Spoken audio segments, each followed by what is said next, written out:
온전한 선물이 위로부터 곧 빛들이 아버지께로부터 내려오나니 그분께는 변화도 없고 회전하는 그림자도 없느니라. 아멘. 거기 한 절만 제가 봉독했습니다. 지난 시간에 우리는 야고보 사도가 왜 시험을 당하느냐, 그것은 다른 것이 아니라 욕심 때문에 시험이 온다 그렇습니다. 욕심이 없으면 시험이 오지 않는다는 거죠. 근데 세상에 살아가는데 욕심이 없는 사람이 어디 있습니까? 그래서 사도 요한은 안목의 정욕, 육신의 정욕, 생의 자랑이다, 그렇게 표현을 하면서 이것은 하나님과 원수가 되는 일이라 그랬습니다. 하나님과 원수된다는 말은 죄로 인해서 하나님과 분리가 된다는 겁니다. 그래서 욕심이 잉태하면 죄를 낳고 죄가 장성하면 사망을 낳느니라. 그러면서 나의 사랑하는 형제들아 속지 말라 그랬어요. 속지 말라. 여기 왜 속지 말라고 했을까? 세상에서 출세하는 거, 부하게 되는 거, 세상에서 무언가 성공적인 삶을 살아간다는 거, 이것이 인생의 전부인 양 계속 속이고 있는데 그거 아니란 얘기야. 그게 속지 말라는 거예요. 뭔가를 욕심껏 내가 내 이상을, 내 꿈을 펼쳐보겠다, 그러면서 온 것이 바로 시험이라. 근데 사람이 그 시험이 없는 사람이 있습니까? 다 있지요. 중생하고 거듭나기 전에는, 다시 말하면 회개하고 주님의 십자가 보혈로 제사함 받고 성령 받기 전에는 누구나 다 있어요. 그래서 살아가는 형제들아 속지 말라. 그래서 속지 말라. 세상에서 출세하고 돈 벌고 세상에서 무언가 자랑할 만한 것을 남겨야 되겠다. 흔히들 그러잖아요. 호랑이는 죽어서 가족을 남기고 사람은 죽어서 이름을 남긴다. 그래서 자기 이름으로 무언가를 많이 남겨보려고, 이 세상에 남겨보려고 하는 사람들이 태반이잖아요. 그건 기독신앙과는 정반대예요. 하나님과는 원수되는 일이라. 오늘 17절에 보니까 모든 좋은 선물과 그랬습니다. 모든 좋은 선물. 선물은 선물인데 나쁜 선물과 좋은 선물이 있는데 이 말입니다. 그 다음에 모든 온전한 선물이 그랬어요. 온전하고 온전하지 못한 거. 뭐가 다른가 하는 겁니다. 나에게 좋은 것은 뭐고 온전한 것은 뭘까? 이 좋은 선물과 온전한 선물은 위로부터 곧 빛들이 아버지께로부터 내려오나니 그랬어요. 빛들이 아버지, 이 세상에 빛으로 오신 주님. 침례 요한이 얘기하죠. 참빛이 세상에 왔는데 세상이 그 빛을 영접하지 않았다. 주님은 세상에 빛으로 오셨어요. 내가 세상의 빛이라. 그러니까 그 빛을 영접하지 않는 거예요. 받아들이질 않는 거예요. 그러면서 빛들의 아버지께로부터 내려온다 그랬어요. 아버지. 다시 말하면 하나님께로부터 오는 것이 어떤 것이냐? 좋은 선물과 온전한 선물이다. 그 위의 것을 항상 내 생각과 마음과 내 모든 것이 거기에 집중해야 된다. 자, 그분은, 위에 계신 그분은 어떤 분이냐? 그분께는 변화도 없고 회전하는 그림자도 없느니라. 변화도 없고, 하늘 아래 땅 있는 것들은 다 변하잖아요. 파라다이스, 하나님의 동산을 떠난 모든 것들은 다 변합니다. 안 변할 수가 없어요. 그게 뭐가 됐든 다 변하게 돼 있어. 변하지 않는 건 뭐만 변하지 않느냐? 파라다이스 하나님의 동산, 내 본향만은 변하지 않아. 이 지구상에 변하지 않는 게 뭐가 있습니까? 다 변하잖아요. 이 지구뿐 아니잖아요. 스카이, 하늘에 있는 것도 다 변하게 돼 있어요. 모든 피조물은 다 변하게 돼 있어요. 그런데 그분께는, 하나님께는 변화도 없고 그랬어요. 변화가 없다는 말은 시간과 공간을 초월했다는 얘기예요. 여러분, 우주도 시간이 있잖아요. 그러니까 회전하는 그림자도 없느니라. 회전한다. 돌아간다는 얘기예요. 돌아간다.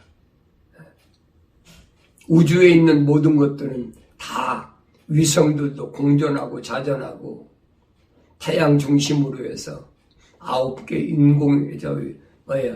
위성이 공전 자전하고 태양계라. 그럼 또 태양계만은 다른 위성이 은하계는 또 얼마나 많은 더 큰 태양이 있고 또 무수한 위성들이 있다니. 인간이 발견한 게 그래요. 근데 그런 것들은 다 피조물이기 때문에 그림자가 있죠. 그래서 그림자가 가려지면은 뭐가 생겨?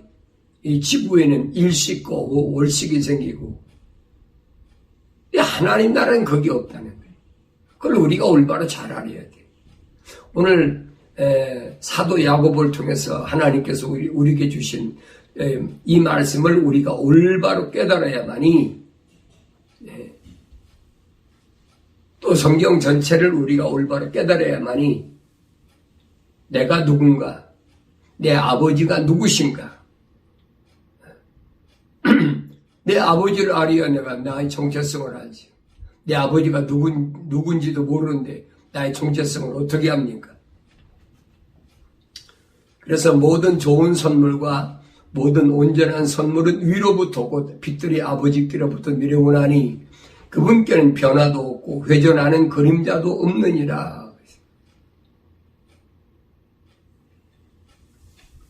좋은 선물은 위로부터 온다. 성경에서 이 좋은 선물을 받은 사람들이 있었죠. 출애굽을 한 이스라엘 백성들이 홍해바다를 건너서 광야에 들어오니까 하나님께로부터 뭐가 내려왔어요? 날마다 만나를 내려서 먹게 해주셨다. 그 위로부터 왔거든요. 근데 바리새인들은 그걸 몰라요. 그게 모세가 준 줄 알았어요. 모세가 기적을 행해가지고 이스라엘 백성을 광야에서 그렇게 40년 동안 그렇게 인도한 줄 알았어요. 예수님께 와서 그 얘기입니다. 당신이 메시아면 모세처럼 우리에게 뭔가 하늘에서 좀 떡도 내려주고 해야 될 거 아닙니까? 그때 예수님께서 하신 말씀은 뭐예요? 야, 그건 모세가 준 거 아니야. 그건 내 아버지께서 하늘에서 주신 것이지 모세가 무슨 하늘에서 빵이 내려오게 만나를 내려주고 미추라기를 내려주고, 이 어리석은 생각이거든. 위로부터 오는 좋은 선물. 자, 위로부터 오는 좋은 선물은 누가 받나? 겁니다. 이것은 하나님께서 아브라함을 선택하셔서 하나님의 거룩한 뜻에 따라서 하나님 계획하신 그들에게 주신 거예요. 그럼 위로부터 내려온 이 좋은 만나를 먹고 메추라기를 먹고 또 반석에서 물이 갈라져서 물이 나와서 생수를 먹고 이런 사람들이 40년 동안 광야에서 그러면 아무 일 없었습니까? 아니잖아요. 그 사람들이 홍해바다를 건너고 기적을 체험하고 또 광야에서 그렇게 하나님께서 만나를 내려주시고 메추라기도 먹고 반석에서 나오는 물도 먹었는데 생수도 먹었는데 그들은 불신앙했어요. 하나님이 약속을 안 믿었어요. 요단강 건너편에 하나님께서 아브라함에게 너희 조상 아브라함에게 약속하신 그 땅을 분명히 하나님이 주시기 위해서 출애굽시킨 거니까 그 하나님이 출애굽시키신 그 목적을 올바로 알라는 거예요. 그 출애굽을 해서 그 가나안 땅에 들어가기 위해서는 뭐가 있어야 되냐? 거룩해야 된다. 거룩하지 않으면 들어갈 수가 없다는 거예요. 거룩의 반대가 뭐예요? 세속적인 거지. 거룩이란 말은 세상과 구별됐다는 말인데 세상과 구별되지 않았다는 얘기지. 그러니까 아무리 하늘에서 만나가 내려와서 만나를 먹고 또 하나님이 메추라기 내려주니까 메추라기도 먹고 반석에서 생수가 하나 먹었어도 하나님의 약속을 안 믿는 거예요. 불신앙. 이게 얼마나 큰 죄인가 알아야 돼. 그래서 바울 사도는 그래요. 믿음으로 하지 않는 것이 죄니라. 믿음으로 하지 않는 것. 하나님께서 약속하신 것을 믿는 믿음으로 할 때는 그게 죄가 되지 않지만은 이 불신앙이란 말은 바꿔서 말하면 무슨 말이냐? 거룩하지 않다는 얘기. 하나님이 약속을 안 믿는데 그 거룩할 수가 있습니까? 하나님이 약속을 믿을 때만 거룩한 거지. 그래서 하나님이 약속을 믿었다는 증거가 뭐냐? 하나님의 명령에 순종하는 거예요. 내가 아무리 예수 믿는다고 큰 소리 치고 내 신앙의 연조가 몇십 년 됐다고 큰 소리 쳐도 쓸데없어요.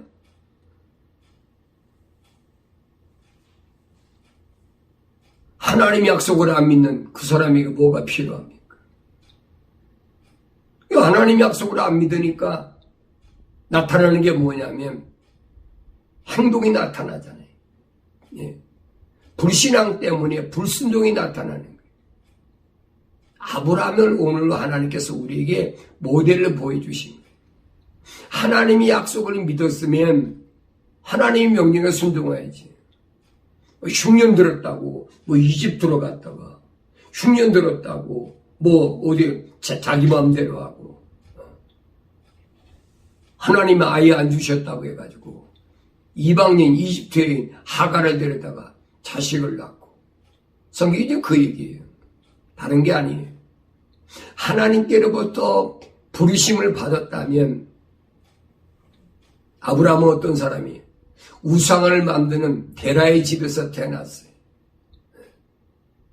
그런데 하나님께서 아브라함을 부르셔서 그렇게 가나안 땅까지 인도하셨으면 그걸 믿었다면 아브라함이 그랬잖아요. 창세기 15장에서 아브라함이 하나님의 말씀을 약속을 믿음에 하나님의 의로 여겼다. 그런데 하나님의 약속을 아브라함이 얼마나 믿었냐는 거예요. 겉으로야 얼마든지 믿는 척하지. 내 마음은 아니라는 거예요. 만약에 아브라함이 마음으로 믿었다면 흉년 들었다고 이집트로 갑니까? 그 말이 안 되는 얘기지. 그러니까 이런 사건들을 하나의 역사로만 보지 말고 좀 눈을 뜨고 이 사건이 이 말씀이 오늘 나한테 무엇을 말씀하시는지를 그걸 알아야 된다는 얘기. 그 마음은 아브라함의 마음은 하나님이 그 약속을 안 믿은 거예요. 그러니까 그 번제를 드릴 때도 비둘기는 그냥 놔뒀다 그래요. 비둘기. 여러분 새는 레기 그랬잖아요. 아주 가르지 말고 쪼개라 그랬어요. 새는 날아다닐 수 있잖아요. 마음은 얼마든지 날아요. 내가 여기 있으면서도 내 고향인 대한민국도 가고 내 고향인 충청도도 갈 수 있잖아요. 그러니까 이것이 뭘 말씀하는지를 올바로 알아야 되는데 그걸 모른다는 얘기. 주님이 언제든지 그래요. 내 마음을 다하고 뜻을 다하고 정성을 다하여 주 너희 하나님을 섬기라는 거예요. 마음은 딴 데 있는데 껍데기만 믿는 척 한다고 하나님 인정하실 것 같습니까? 천만의 말씀이에요. 그래서 위로부터 내려오는, 위로부터 하늘에서부터 내려오는 그 선물이 무슨 것이냐? 그것이 좋은 선물이고 온전한 선물이라 그랬어요. 좋은 선물, 온전한 선물. 좋은 선물, 온전한 선물을 받아도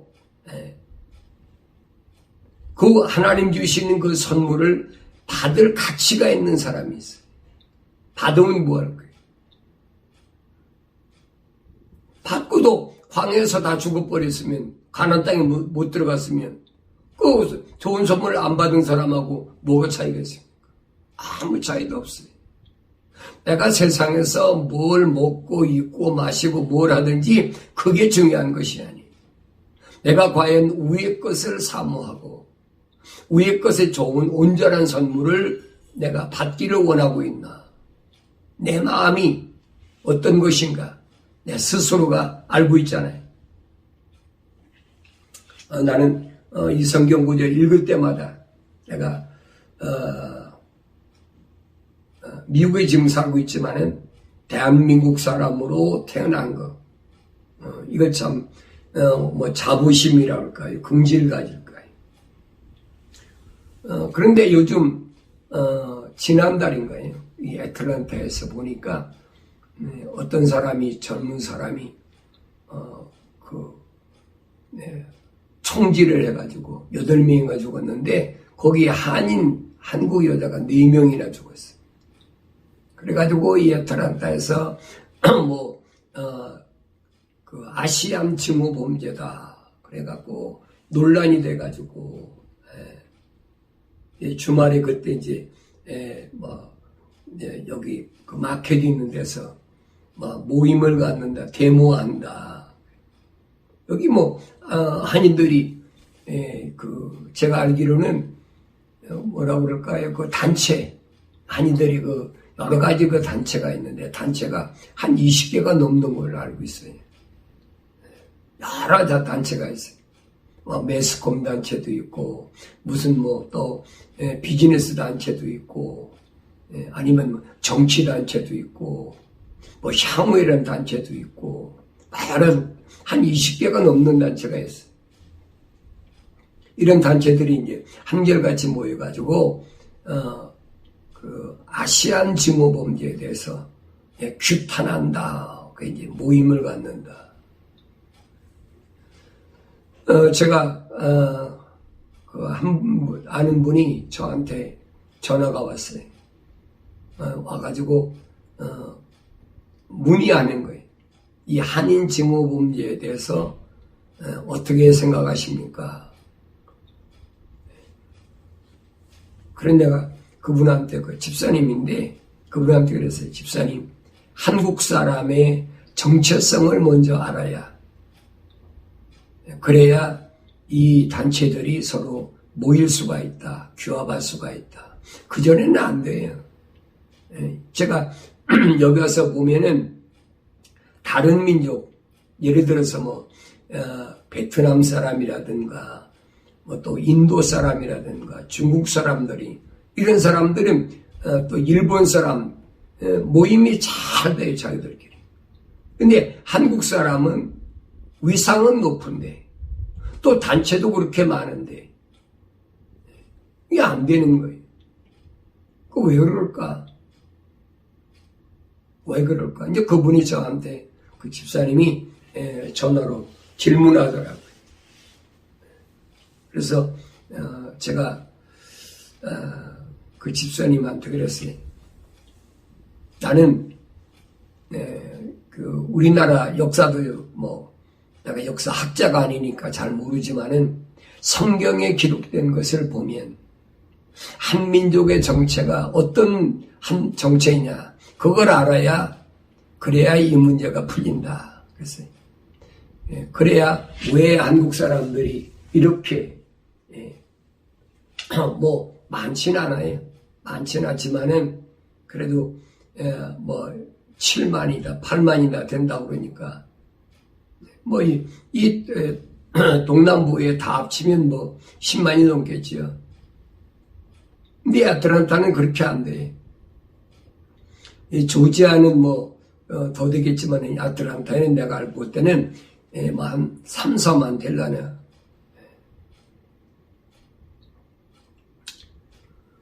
그래, 내가, 그 집사님한테 그랬어. 대한민국 사람, 한인들의 정체성을 먼저 알려고 노력해라. 그래야만이 서로 의사소통이 되고 된다. 그 저한테 뭐래? 목사님, 대한민국 사람들이 정체성이 뭡니까? 뭐 얘기하면 긴데, 요약해서 말하자면, 노아 때 인류가 멸망하고 홍수로 멸망하고 나서 노아의 세 아들이 있는데 야펫과 함과 셈이 있다. 우리는 그 막내 아들인 셈의 민족인데 이 셈의 민족은 하나님을 찬양하도록 그렇게 노아로부터 축복을 받은 그런 민족이다. 제가 곡과 마곡 전쟁에 대해서 설명할 때 잠깐 언급했을 거예요. 야펫은 서양 사람이라면 함은 아프리카 사람들. 그 세미족들은 다 누구냐? 세미족들은 아시안이다. 동방에 있는 사람들이다. 그래서 성경에서 노아에게 하나님께서 하신 말씀 본문에서 노아가 포도주에서 깨어나서 그의 작은 아들이 자기에게 행한 일을 알고서 그 작은 아들이 함이거든요. 함이 어떤 일을 했느냐는 거예요. 성경이 여기 안 나와 있어요. 그게 잘 모르지요. 성경은 퍼즐을 마치 알게 되어 있어요. 함이 아버지에게 무슨 일을 했나니? 말하기를 가나안은 저주를 받으리니 그가 그 형제들에게 종들의 종이 될지어다. 작은 아들이 가나안이 아니거든요. 이 가나안은 누군가니 함의 네 번째 아들이 막내 아들이. 그런데 함이 이 위에 이 전에 보면은 뭐라고 그러냐? 함이 아버지의 하체를 보았다. 그래가지고 밖에 나와서 자기 형들한테 동생한테 야펫이 형이고 그다음에 셈이 동생이니까 형제들에게 아버지 뭐 홀딱 벗고 자는 걸 봤다. 그래가지고 형제들이 아버지 옷을 갖다가 하체를 덮어줬다. 아버지가 노아가 깨어나갖고 그 얘기를 듣고 나서 함을 저주했다. 되게 이렇게 얘기한 거예요. 이게 거짓말이거든. 성경을 읽지 않는 사람들이 하나의 이야기거리를 만든 거예요. 성경은 그렇게 안 돼 있어요. 왜 함이 아버지의 수치를 드러냈느냐. 아버지의 수치를 드러낸 게 뭐냐는 거예요. 그리고 함을 저주하지 않고 왜 함의 네 번째 아들인 가나안을 저주했느냐는 거예요. 함이 저주받은 게 아니에요, 여러분. 성경 잘 보세요. 말하기를 가나안은 저주를 받으리니 그가 그의 형제들에게 종들의 종이 될지어다 하고 그랬어요. 왜 그랬을까? 왜 함을 함이 하체를 봤다며. 근데 레위기에 보면 뭐라고 그랬습니까? 신명기도 보면 아버지의 수치를 치마를 둘졌단 말은 어미를 범했다는 얘기. 근친상간했다는 얘기. 이런 숨어있는 내용들을 알아야 우리가 성경을 올바로 깨달을 수 있어요. 노아가 포도주에서 깨어나서 그랬지. 포도주에 술 취해서 있었다는 말은 뭘 가리키는 거 아니에요. 포도주가 노아가 하나님의 은혜로 방주 만들어서 자기 8식구가 구원받았는데 요즘 말하면 은혜가 충만해가지고 하나님과 1대1이 교제를 하면서 그런 생활을 한 거예요. 그런 생활하다가 집에 와서 보니까 여기서 포도주에서 깨어났다 그랬어요. 집에 와서 보니까 세상에 자기 아내가 함의 자식을 낳아버린 거예요. 그 얼마나 기가 막히겠어요. 하나님께로부터 계시를 받아가지고 온 인류가 물로 멸망한 그런 가운데서 자기가 얼마나 하나님하고 깊은 교제가 있는지 다른 사람은 몰라도 자기 아들들하고 자기 아내는 알잖아요. 그런데 노아가 집을 비웠다고 그래가지고 그런 짓거리를 합니까? 말이 안 되는 일이에요. 짐승과 똑같은. 그 노아가 함을 저주한 것이 아니라 함의 네 번째 아들인 가나안을 저주한 거예요. 또 그가 말하기를 셈의 주 하나님을 송축하리로다. 하나님은 누구냐? 셈의 주인이라는 거예요. 셈의 주인. 가나안은 그의 종이 되리라. 그래서 함이 경의 종이 됐는 게 아니에요. 함의 네 번째 아들은 가나안이 셈의 종이 되리라. 하나님께서 앞에서 증대케 하시어 셈의 장막에서 거하게 하실 것이요 가나안은 그의 종이 되리라 하더라. 놀라운 비밀아리. 그 셈의 후손이 동방의 사람이에요. 동방의 사람. 오늘 셈의 계문 하나님을 송축하리로다. 하나님과의 관계. 셈의 후손은 하나님과의 관계를 노아를 통해 설명해 주고 있습니다. 뭐 각 나라마다 그 나라가 설립된 난 뭐 역사를 전공한 사람이 아니니까 자세히는 모르지만 내가 그동안 국민학교, 중학교, 고등학교 이렇게 공부해오면서 보면은 각 나라마다 세워진 그 신화적인 얘기들이 상당히 많이 있어요. 근데 그전에는 그런 거 몰랐잖아요. 근데 요즘 이제 인터넷 시대가 되니까 인터넷으로 공부하고 온 사람들이 다 밝혀주니까 얼마나 많이 밝혀집니까? 근데 대한민국을 보면은 대한민국 어떻게 세워졌느냐?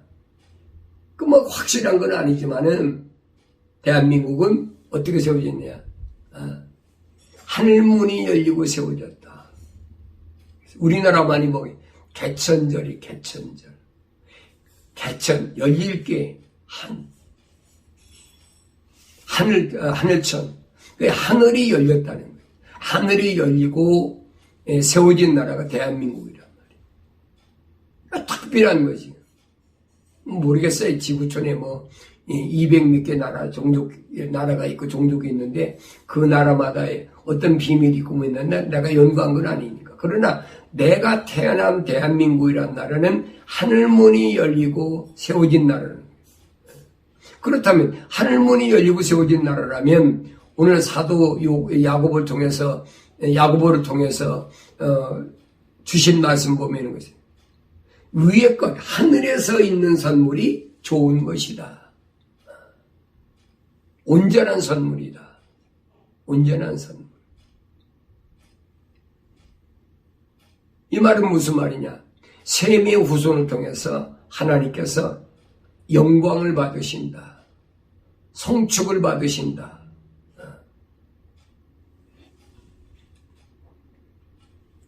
우리나라 역사를 보면은 뭐 고조선은 뭐 약 지금부터 한 2335년인가 6년인가 됐을 거야 아마.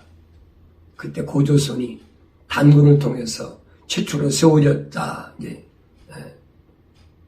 하늘문이 열리고 세워졌다. 그래 이제 개천절이라 개천절. 우리 뭐 국민학교 다닐 때, 지금은 뭐 초등학교라는데 옛날에 국민학교 다닐 때는 개천절이라는 꼭 행사가 있었어요. 그 다음에 뭐 제헌절 하면 또 제헌절은 10월 3일인가 되고 개천절은 7월 17일이죠 아마. 우리나라 내가 어렸을 때는 카렌다가 이렇게 하나로 되었어요. 첫째 달부터 12월 달까지 하나로 되어 있고, 근데 거기에 보면 음력과 양력으로 되어 있어요. 우리는 음력을 쓰잖아요. 양력을 쓰는 것은 이게 서양에서 유럽에서 온 거거든요. 로마에서 율리스 시저가 BC 46년에 태양령을 처음 만드는 거예요. 제가 기독교 원력을 만들면서, 달력을 만들면서 그거 다 소개했잖아요.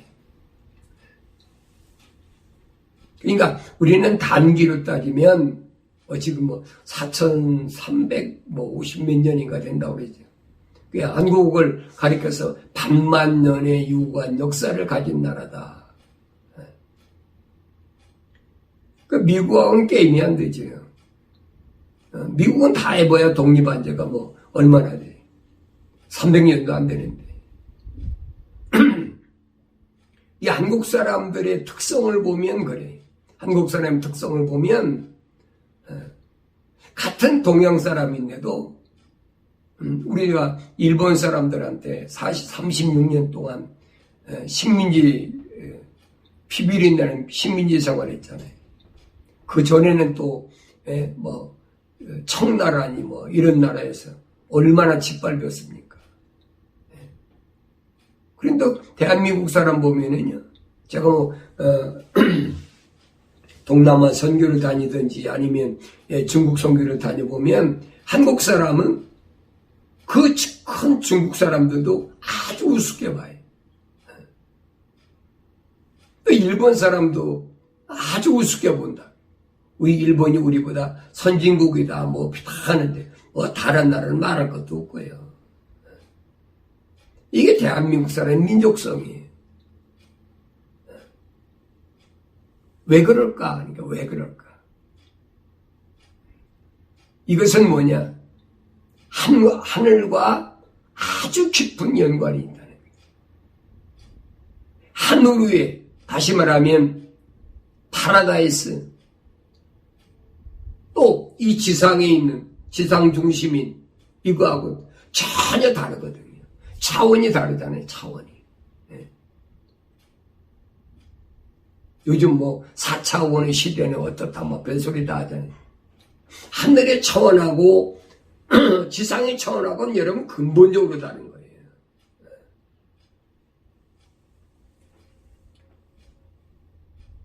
대한민국은 이승만 박사가 45년 해방 이후에 와서 대한민국에 와서 남북이 손잡으려고 그랬지만 그게 안 되니까 1948년 10월 3일이 제헌국회라 그래가지고 최초로 우리나라 헌법이 중심 세워졌는데 그 헌법이 어떤 헌법이냐? 대한민국이라는 정체성이 어떤 거냐? 내가 대한민국 사람이니까 대한민국의 정체성을 올바로 알아야지.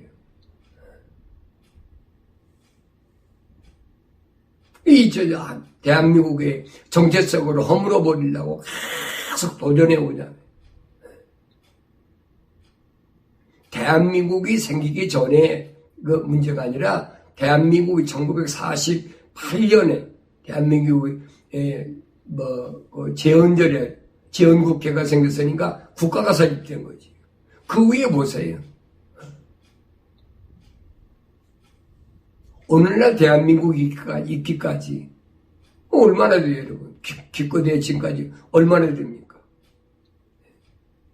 1948년도에 세워졌으니까 기껏해야 한 70년 정도밖에 더 됩니까?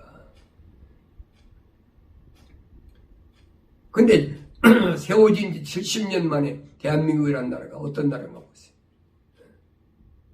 전 세계에 지금 우리는 일반적으로 그렇게 말하잖아요. 한류 바람이 분다. 한류 바람이 분다. 이게 상상도 못할 일이거든요. 우리가 이런 것들을 우리가 성경적으로 보냐, 성경적으로. 그래야 대한민국에 대한 정체성을 알고, 여러분, 한인 여자분이 네 사람이 무참하게 총으로 사살됐어요. 그러니까 네 사람이, 한국 사람이 사살됐는데 왜 아시안 증오범죄입니까? 한국 사람 증오범죄라는 말이 되지만은 어떻게 아시안 증오범죄가 되냐. 그뿐 아니잖아요. LA에서도 옛날 그 흑인 폭동이 일어났을 때도 대상이 누구예요? 한인이었잖아요. 여러분 그때 LA에서 비즈니스 하다가 아메리칸 드림을 꿈꾸고 와가지고 비즈니스 하다가 망한 사람 많아요. 그래서 LA 떠난 사람이 얼마나 많은 줄 아세요?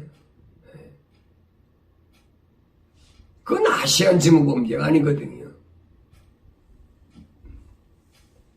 요즘은 코로나 19이라고 그래가지고 중국 우한에서 이 코로나 19이 발생했다. 그래가지고 아시안 혐오 범죄다. 그럼 중국 사람을 혐오해야 될 거 아닙니까? 여기서 코로나 19 때문에 중국 사람 죽었다는 얘기 못 들었어요. 일본 사람 죽었다는 소리 못 들었어요. 왜 한국 사람이 죽었는데 아시안 증오 범죄라고 그러냐. 그 이유를 잘 알아야 돼.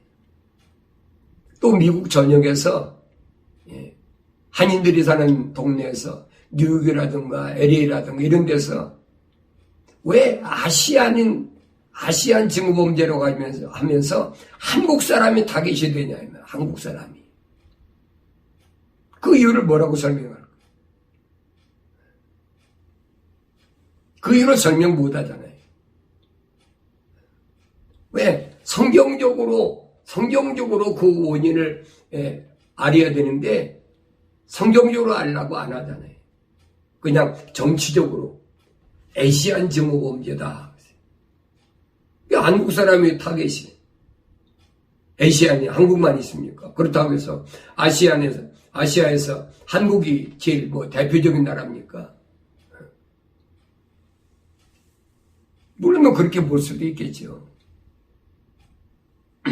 요즘 들어서 거의 소위 말하면 2000년대 들어오면서부터 한국이 부각되기 시작한 거예요. 그전에는 한국이 부각 안 됐어요. 이제는 세계 어느 나라 가도 코리아 하면 다 알잖아요. 심지어는 사우스 코리아냐 노스 코리아냐 북한이냐 남한이냐 그것까지 모르지. 세계 모든 사람들의 관심의 대상이 되어버려요. 왜 그래? 한국 사람의 특성 때문에. 아무리 잘난 사람도요, 한국 사람은 그 사람 우습게 봐요. 미국에서요, 백인? 하버드다, 예일 나왔다, 스탠포드 나왔다. 한국 사람은 절대 그 사람들한테 고개 안 숙입니다. 이게 한국 사람의 민족성이라면 그걸 아셔야 돼요. 이걸 모르면 아무리 한인단체들이 많이 20여 개 이상 있어도 이게 단합이 안 돼요. 안 되는 원인을 알아야 돼요.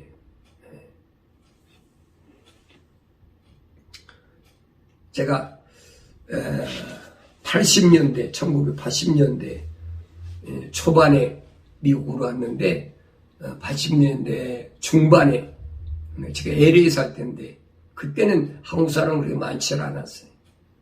근데 그때 그 한인 매스컴에 UCLA 어느 교수가 기고문 하나 썼더라고요.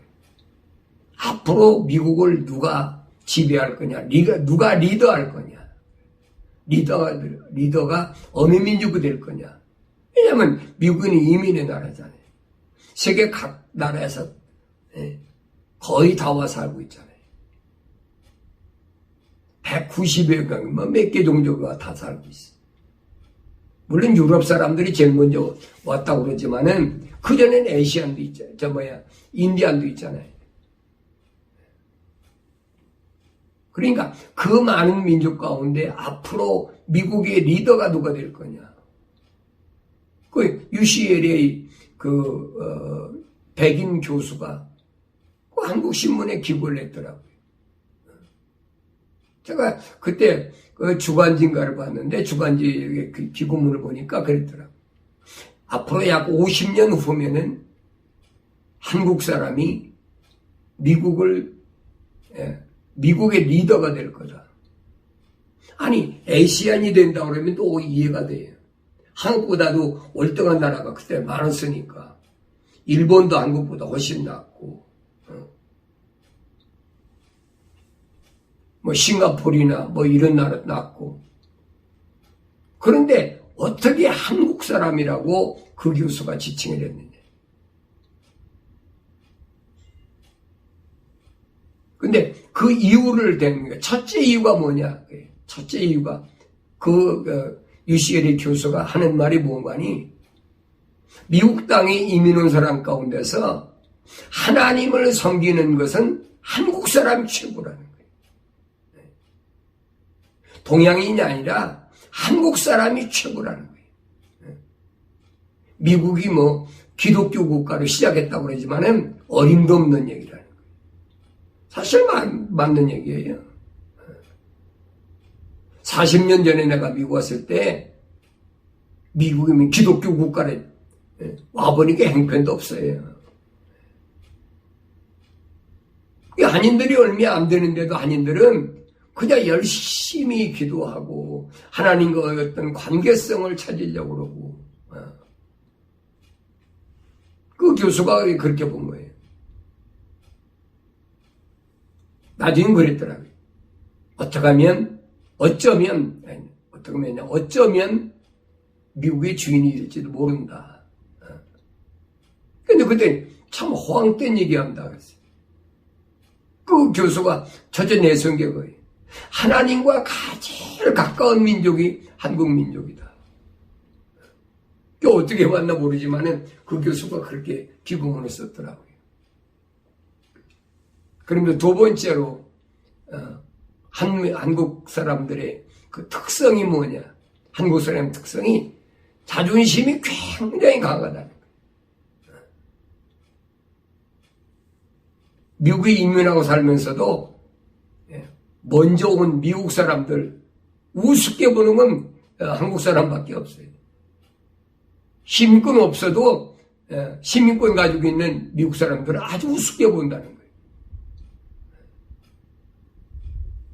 일본에 36년 동안 식민지 생활했는데도 일본 사람들은 아주 우습게 본다는 거예요. 그 특성은 얘기했더라고요. 그러니까 아시아에 있는 모든 나라 사람들을 한국 사람들은 자기 발바닥 밑으로 보고 있다는 거예요. 이게 한국 사람 특성이라는 거예요. 그렇다고 미국 땅에 와갖고 서양산 유럽 사람들이 와가지고 미국을 개척했으니까 그 사람들한테 고개 숙이냐? 그것도 아니라는 거예요. 한국이 그렇다고 무슨 부한 나라도 아니고. 유교사변 때 여러분 얼마나 비참한 많이 일어났어요. 그 사람들이 미국 사람들이 와서 돕지 않았으면 독립도 안 됐죠. 유교사변 때 여러분 어떻게 우리가 수복을 했습니까? 구입한 수복이. 그 수많은 사람들이 희생을 하고 고마운 마음은 갖고 있는데 절제 자존심은 안 굽힌다는 거예요. 오늘날 보세요. 모든 가전제품이나 또 무슨 뭐라고 그럴까요? 뭐라 그래, 디지털에 대한 것이나, 또 뭐, 한류 문화라고 그래가지고, 예술 예능적인 것이나, 지금, 음식까지도 한국 것이 점점 세계화되고 있잖아요. 점점 세계화되고 있잖아요. 근데 80년대 중반에 이미 UCLA 교수가 그걸 알고 있더라고요. 난 그거 잊어버릴 수가 없어요. 한때 내가 그랬어요. 어떻게 이 사람이 이렇게 얘기를 할 수가 있을까? 그 사람 한국 사람도 아닌데, 한국 와서 공부한 사람도 아닌데.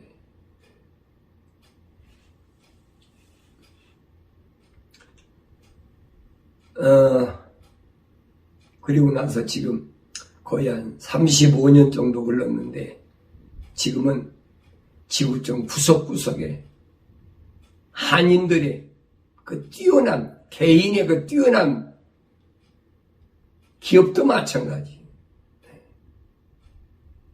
기업도 여러분 보세요. 개인적으로도 얼마나 뛰어납니까?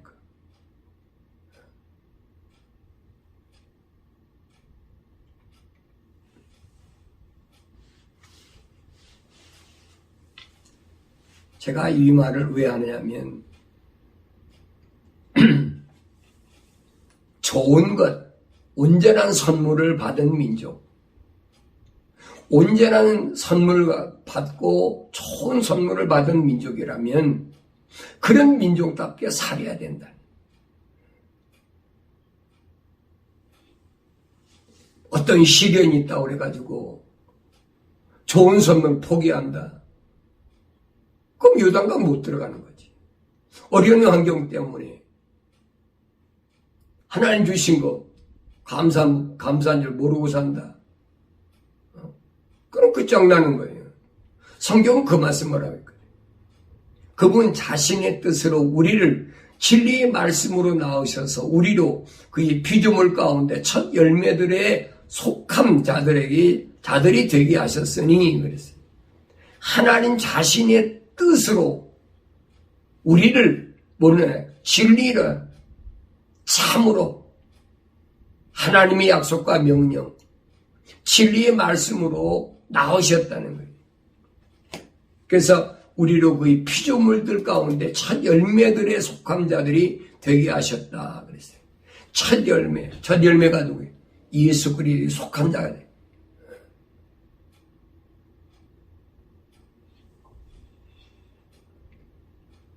그러므로 내 사랑하는 형제들아, 사람마다 듣기는 빨리 하고 말하기는 더디하며 성내기도 더디하라. 이는 사람이 성내는 것이 하나님의 의를 이루지 못함이니라. 첫 열매에 속한 자. 첫 열매가 하늘에 계신 하나님 아버지의 아들 예수 그리스도에 속한 자. 내가 대한민국 사람이라서 여러분 얘기하는 거 아니에요. 내가 지금까지 살아오면서 보면은 아주 독특한 민족이에요.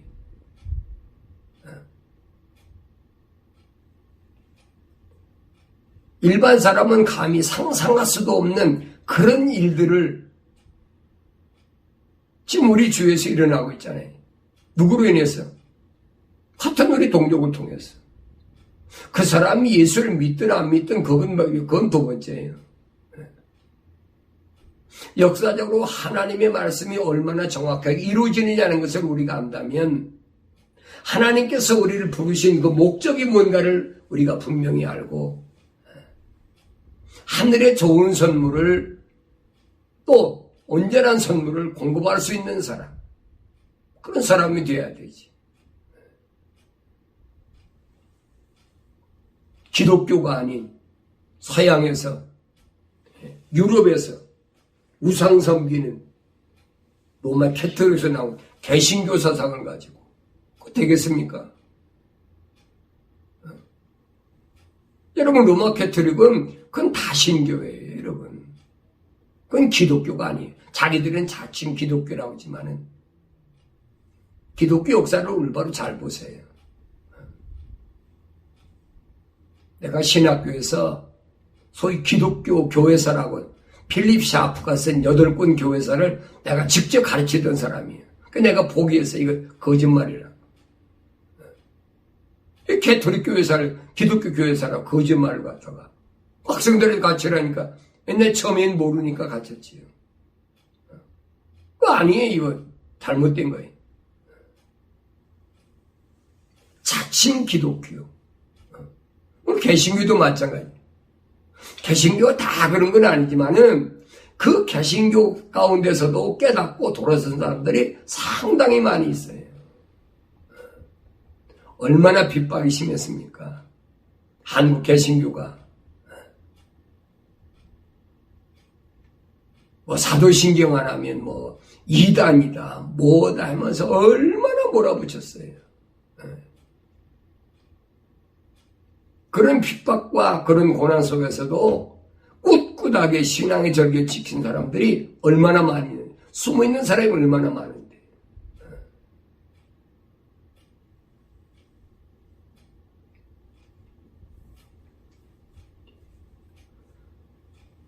그러므로 나의 사랑하는 형제들아, 사람마다 듣기는 빨리하고 말하기는 더디하며 성내기도 더디하라. 상대방의 말을 들어주는 거예요. 들어줘야 그 사람이 잘못됐나 잘됐나를 알지. 안 들어주고 어떻게 알아요? 자기 주장만 내세운다고 됩니까? 안 되는 거지. 이런 사람이 성내는 것이 하나님의 의를 이루지 못함이니라. 그러므로 너희는 모든 더러움과 넘치는 악을 벗어버리고 너희 혼들을 구원할 수 있는 심겨진 말씀을 온유함으로 받으라.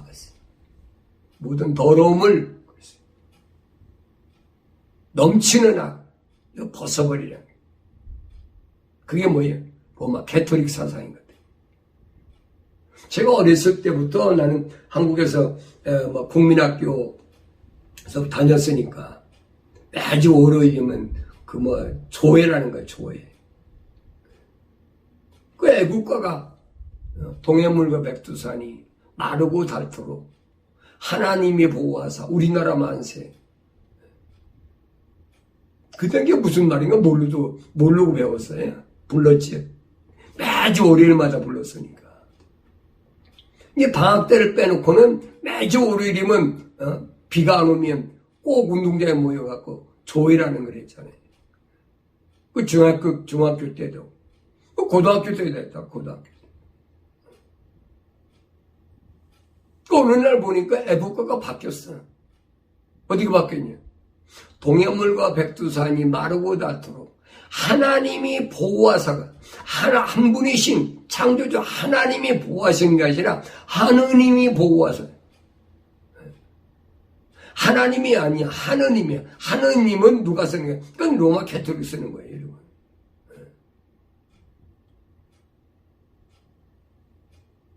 내가 느끼기는 거의 아마 1990년대인가 2000년 정도 그때 와서 바뀐 것 같아요. 이게 얼마나 기가 막힌 일이에요. 그리고 우리나라 건국할 때, 대한민국 건국할 때 우리나라는 완전히 하나님과 밀착된 민족이라는 얘기. 애국가에 나와 있어요. 동해물과 백두산, 동해물이 어디? 태평양이잖아요. 태평양이 마르고 백두산이 2700 몇 미터인 그 산이 다 무너지도록 하나님이 보아서 그 대한민국 사랑하신다는. 근데 그걸 갖다 뒤집어 버렸어요. 하느님이 보아서. 잡신이 우상이 보아서 이거 바꿔버린 거예요. 개신교 목사들 말 한마디 합니까? 꼼짝도 못하고. 우리의 나의 정체성을 모르면 그게 어떻게 정치적으로 바뀌든 뭐든 상관없는 거예요.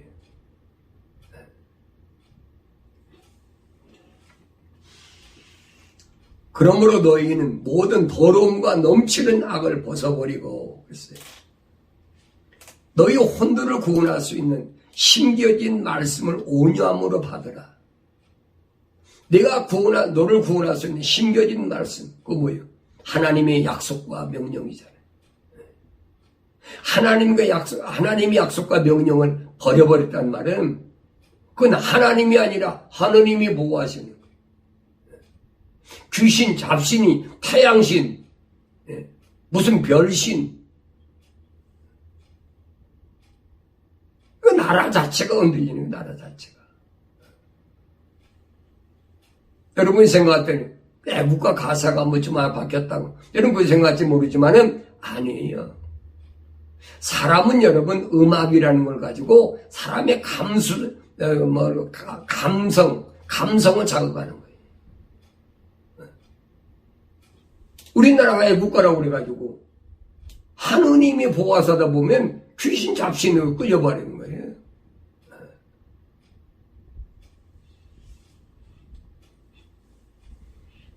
너희 혼들을 구원할 수 있는 심겨진 말씀을 온유함으로 받으라. 너희 혼들을 너를 구원할 수 있는 혼을 구원할 수 있는 심겨진 말씀. 네 마음속에 어떤 말씀이 심겨져? 하나님의 약속의 말씀이 심겨져. 하나님의 명령이 어떻게 심겨졌느냐? 그 온유함으로 받으라는 거예요. 온유한 마음. 온유한 마음은 뭐예요? 하나님의 뜻에 맞춰가는 거예요.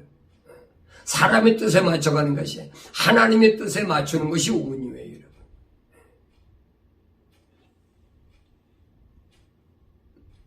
그러나 너희는 말씀을 행하는 자가 되고 단순히 듣기만 한 자가 되어서 자기들을 속이지 말라. 말씀을 행하는 자가 되고 단순히 듣는 것으로 끝나버리는 거예요. 그 말씀이 나에게 얼마나 구원이 양식이 되는지 안 되는지 그거 상관없어. 정치가 어떻게 바뀌고 누가 뭐 정치를 하고 하니까 어떻게 바뀌고 뭐 거기만 신경 쓰는 거예요. 정말로 여러분이 내 민족을 사랑한다면 내 나라를 사랑한다면 구체적으로 좀 생각해 보라니.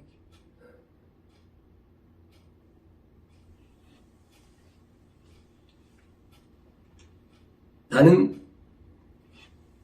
하늘의 것을 사모하고서나 땅의 것을 좋지 않은 것을 사모하고 온전하지 못한 것을 나는 사모하고서나 누구든지 말씀을 듣기만 하는 자가 되고 행하는 자가 되지 아니하면 그는 거울로 자기 타고난 얼굴을 보는 사람과 같으니 이는 그가 자기를 보고 가서 즉시 자기가 어떻게 생겼는지를 잃어버립니다. 나 자신만 비춰보는 것이 아니에요. 정말로 나를 사랑한다면 바울처럼 민족적으로 내 민족을 한번 하나님 말씀에 비춰보라는 거예요. 내 민족의 정체성이 뭔가 똑바로 알아야지. 뭐 가서 국회의원이 되고 대통령이 되고 무슨 시의원이 되고 뭐 한다고 그래서 그게 여러분 나라 사랑하는 게 아니에요. 잘못하지 마세요.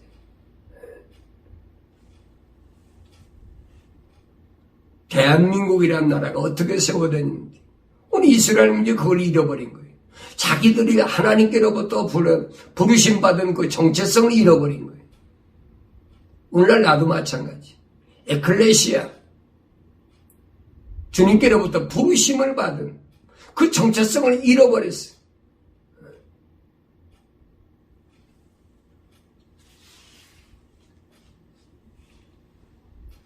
그러나 온전한 법을 주시하고 그 안에 계속 머물러 있는 자는 듣고 잊어버리는 자가 아니라 오히려 실행하는 자니 이 사람은 그의 행실로 복을 받으리라.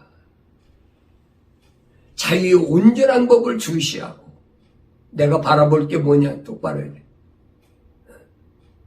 내가 정말로 하나님과 나와의 관계가 밀접한 관계라면 하나님이 나에게 주신 자유의 온전한 법을 항상 바라보아야 돼.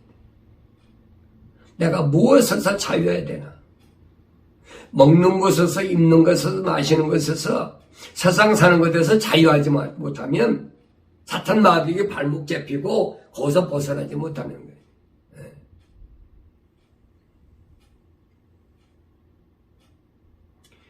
그 안에 계속 머물러 있는 자는 듣고 잊어버리는 자가 아니라 오히려 실행하는 자라. 행동이, 액션이 있어야 돼. 내가 위의 것, 온전한 것, 좋은 선물을 받은 자로서의 삶에 뭔가가 있어야 된다. 그렇지 않으면 듣고 잊어버려버려. 뭐라고 그랬습니까? 이 사람이 거울 앞에서 자기를 바라보고 거울로 자기 타고난 얼굴을 보는 사람과 같다. 그래 잃어버리는 거예요. 하나님 말씀 읽을 때만 그런 거 같고 돌아서면 다 잊어버리는 거예요. 그거 아니잖아요. 내가 주로부터 온전한 선물, 주로부터 가장 온전한 선물, 좋은 선물을 받은 사람으로서의 세상의 삶에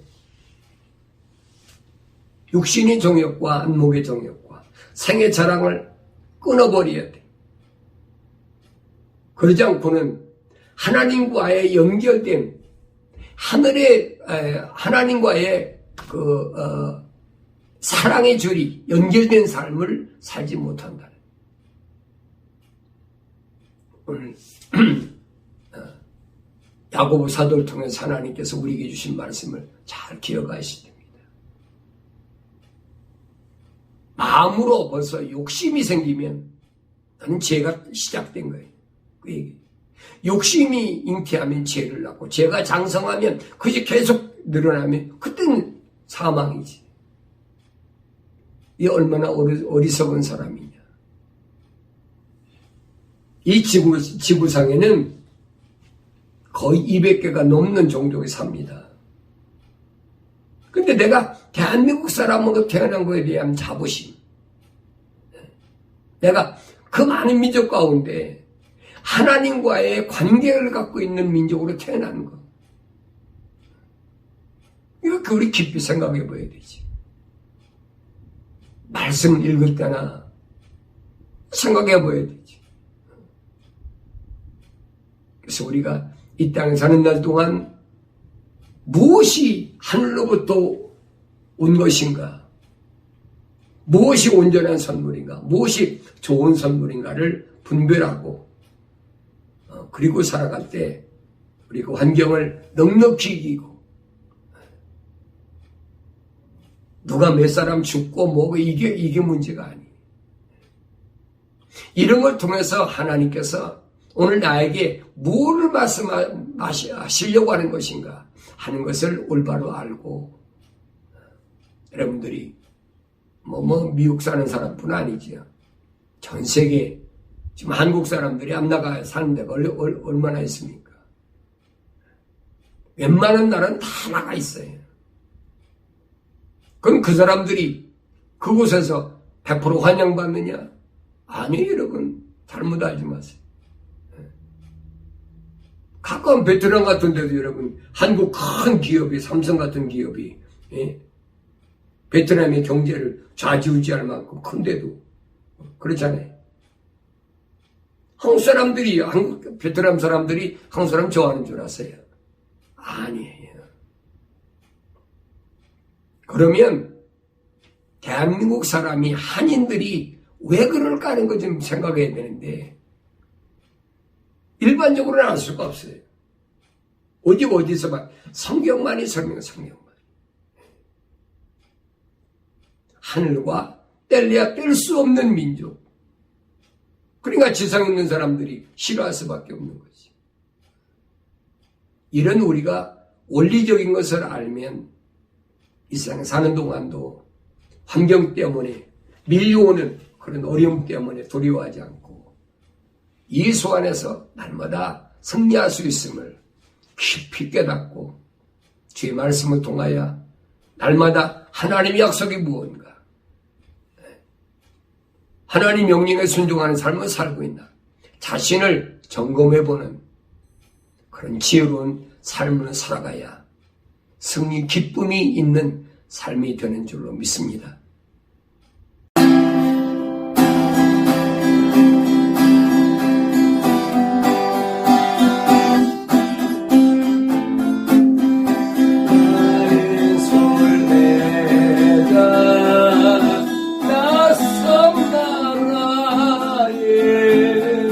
언젠가 집에 돌아가리. 어두운 세상 방황치 않고 예수와 함께 돌아가리. 나는 설레자 돌아가리. 날 기다리는 밝은 곳에 곧 돌아가리. 기쁨의 나라 예수와 함께